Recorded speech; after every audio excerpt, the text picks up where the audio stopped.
Assalamu alaikum dear students, welcome to Learners Point Academy।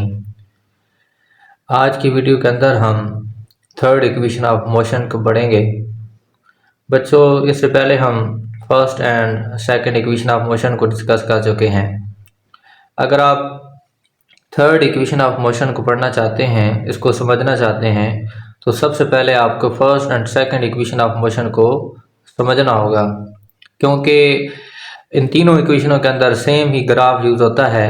सिर्फ थोड़ा सा कंसेप्ट का इसमें थोड़ा सा डिफरेंस होता है, बाकी ग्राफ जो यूज़ होता है वो सेम ही होता है। तो ग्राफ को समझना बहुत ज़रूरी है।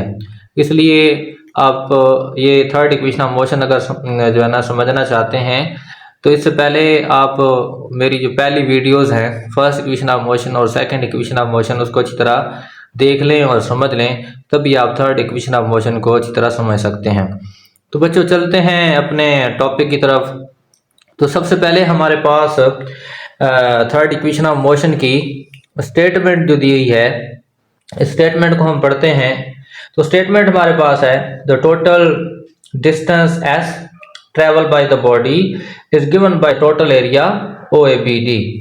अब यहाँ पर बच्चों वो जो ऑब्जेक्ट था जो कि मूव कर रहा था इनिशियल वेलोसिटी से और उसकी फाइनल वेलोसिटी हुई थी। अब वो जो ऑब्जेक्ट है, जारी बात है, चूंकि मोशन में है तो कुछ डिस्टेंस कवर करेगा, कुछ टाइम के अंदर वो डिस्टेंस कवर करेगा। तो यहाँ पर जो उसका कवर्ड डिस्टेंस है वो OABD के एरिया के इक्वल है। यानी कि यहाँ पर आपने उसका डिस्टेंस निकालना है, टोटल डिस्टेंस निकालना है, और टोटल डिस्टेंस निकालने के लिए आपको क्या करना होगा, OABD का एरिया निकालना होगा। अब ग्राफ के अंदर हमारे पास यहाँ पर एक डायग्राम बन रही है, जिसको मैंने यहाँ पर अलग से आपकी आसानी के लिए बना दिया है।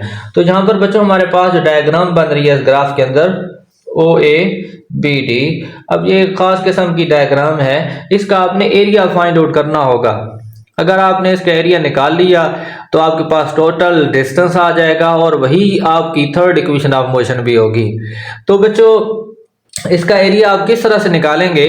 तो सबसे पहले हमारे पास जो इसका फार्मूला है, total area of OABD S equal to OA plus BD over 2 multiply by OD।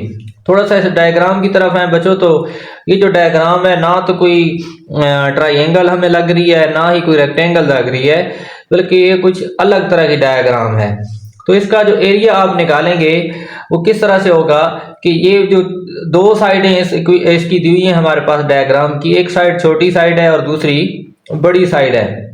तो बच्चों, जो छोटी साइड है जिसको हम नाम दे देते हैं OA का, इसको आपने प्लस कर देना है बड़ी साइड के अंदर BD के अंदर, और इसको 2 पे आप डिवाइड कर लेंगे, यानी OA प्लस BD ओवर 2 करेंगे, और साथ ही आपने इसको मल्टीप्लाई करना है इसकी लेंथ के साथ, OD के साथ। तो यहाँ पर जो इसका टोटल एरिया हमारे पास आएगा S equal to OA plus BD over 2 multiply by OD।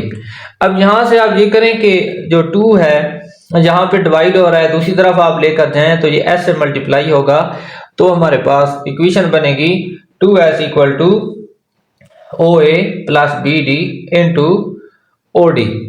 अब आपने क्या करना है कि थोड़ा सा यहाँ पर कंसेप्ट यूज करना है कि दोनों तरफ आपने मल्टीप्लाई करा देना है BC ओवर OD के साथ। तो दोनों तरफ मैंने यहाँ पर मल्टीप्लाई करा दिया, इस तरफ भी और इक्वल के साइन की दूसरी तरफ भी। अब यहां से आप देखें तो ये OD जो है इस OD से कैंसिल हो जाता है, तो हमारे पास 2S multiply by BC over OD equal to OB plus BD multiply by BC आ जाता है। अच्छा, तो बच्चों अब इनकी वैल्यूज हम पुट करेंगे। तो वैल्यूज ज्यादातर इसके अंदर वही यूज करनी है जो कि आप पिछली इक्वेशन के अंदर बार बार यूज करते आए हैं। इसलिए मैंने आपको बोला है कि अगर आप ये थर्ड इक्वेशन ऑफ मोशन को समझना चाहते हैं तो पहले आपको first and second equation of motion को समझना पड़ेगा, क्योंकि अब थर्ड इक्वेशन ऑफ मोशन के अंदर जो वैल्यूज यूज हो रही हैं ये ऑलरेडी हम फर्स्ट और सेकंड इक्वेशन के अंदर पढ़ चुके हैं। तो हमारे पास जो BC होता है, BC की वैल्यू हमने पढ़ी थी कि BC इक्वल होता है VF माइनस VI के, और इसी तरह ओडी आपने पढ़ा था, ओडी किसकी इक्वल होता है, ओडी आपके पास होता है टी की इक्वल। तो इस तरह से ये वैल्यू हमारे पास क्या बन जाती है, V F minus V I over T.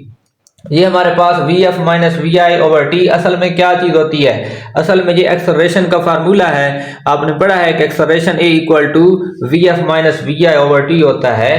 तो यहां से इसका मतलब ये है कि जहां पर V F minus V I over T हो तो वहां पर आप ए की वैल्यू पुट कर सकते हैं। तो जहां आप यही काम करेंगे, B C over O D की जगह आपने क्या पुट करना है, ए पुट कर देना है।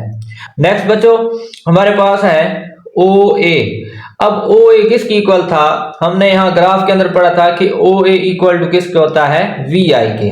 तो यहां पर आपने लिख लेना है वी आई, आगे प्लस, फिर बी डी आपने पढ़ा था कि बी से डी तक का जो फासला है ये क्या होता है, ओवरऑल ये ऑब्जेक्ट की फाइनल वेलोसिटी होती है, मतलब वी एफ के इक्वल होता है।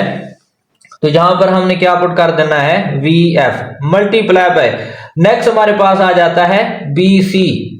बी सी अभी हमने बात की है कि बी सी किसकी इक्वल है, जो होता है वी एफ माइनस वी आई के। अच्छा थोड़ा सा आप इसको इंटरचेंज कर लें कि यहां पर हमने लिखा V I plus V F, तो यहां आप इसको लिख लें V F plus V I, values में थोड़ी सी चेंजिंग कर लें, यानी वी एफ को पहले लिख लिया, वी आई को हमने बाद में लिख लिया।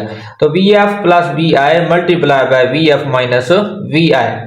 अब यहां से आपके पास मैथ का एक फार्मूला जो बार बार पढ़ते आ रहे हैं वो यहां पर हमने थोड़ा सा इस्तेमाल करना है। तो ये होगा ए प्लस बी, ये हमारे पास फार्मूला होता है A plus B into A minus B.